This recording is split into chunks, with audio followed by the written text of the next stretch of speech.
దరిద్రులారా మీరు వచ్చి మా గురించి మాట్లాడే ఇక మీ జిల్లాల వాళ్ళకు చప్రాసి ఉన్నాడు వంటికన్ను శివరాసన్.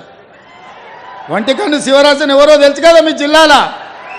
మరి ఇప్పుడు ఆయన ఏడున్నాడు, అంతకుముందు నీలిగిండు, మన వాళ్ళ మీద కేసులు పెట్టిండు ఇవాళ. అందుకే మిత్రులారా మీరు ఆలోచన చేయండి. బీఆర్ఎస్ బీజేపీ కుమ్ముక్కైంది. ఇవాళ వాళ్ళిద్దరు ఒక్కటై కాంగ్రెస్ను ఓడించాలని కుట్రలు చేస్తారు. బీజేపీలు 9 సీట్లు ప్రకటించారు. బీఆర్ఎస్ వాళ్ళు ఆ సీట్లలో అభ్యర్థులను ఎవరిని ప్రకటిస్తలేరు, ఎందుకంటే వాళ్ళు పోయి ప్రచారం చేసుకోవాలి. బీఆర్ఎస్ వాడు కూడా 4 సీట్లు ప్రకటించాడు, ఆడ కూడా బీజేపీ వాడు టికెట్లు ప్రకటిస్తలేడు. వీళ్ళ అవగాహన ఎట్లుందో చూడండి.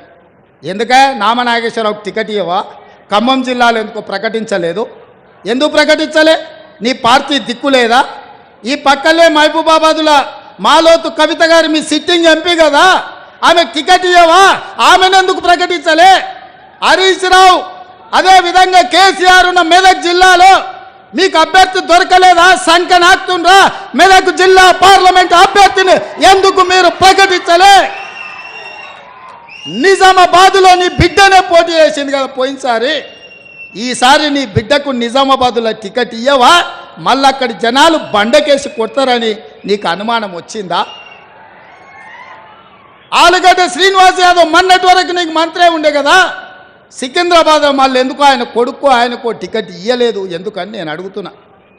అంటే ఇవాళ కలిసి కనిపిస్తే తెలంగాణ ప్రజలు చెప్పుతో కొడతారని చీకట్ల ఒప్పందం చేసుకొని ఒకడు అలాయి బలాయి చేసుకొని మోడీ కేడీ కలిసి కాంగ్రెస్ పార్టీ మీద కుట్ర చేస్తారు. ఎందుకంటే తెలంగాణలో ఇవాళ ఇందిరమ్మ రాజ్యంలో అభయహస్తం పథకాలు అమలు చేస్తుంటే 14 సీట్లు స్పష్టంగా కాంగ్రెస్ గెలుస్తుంది. తెలంగాణ గడ్డ మీద కాంగ్రెస్ జెండా ఎగురుతుందని గుర్తించింది కాబట్టే ఇవాళ ఇద్దరు కలిసి కుట్ర చేస్తున్నారు. రోజుకోసారి డాక్టర్ లక్ష్మణ్ అంటున్నాడు ఎన్నికలు అయిన తర్వాత ఈ ప్రభుత్వం ఉండదని. నేను అడగదలుచుకున్న డాక్టర్ లక్ష్మణ్, అయ్యా నీ దగ్గర ఉన్నది 8తోని ప్రభుత్వాన్ని ఎట్లా ఏర్పాటు చేస్తావు చెప్పని నేను అడుగుతున్నాను. అంటే బీఆర్ఎస్ బీజేపీ ఒక్కటై కుమ్ముకై కుట్ర చేసి ఈ ప్రభుత్వాన్ని పడగొట్టాలన్న ఆలోచన చేస్తున్నారు.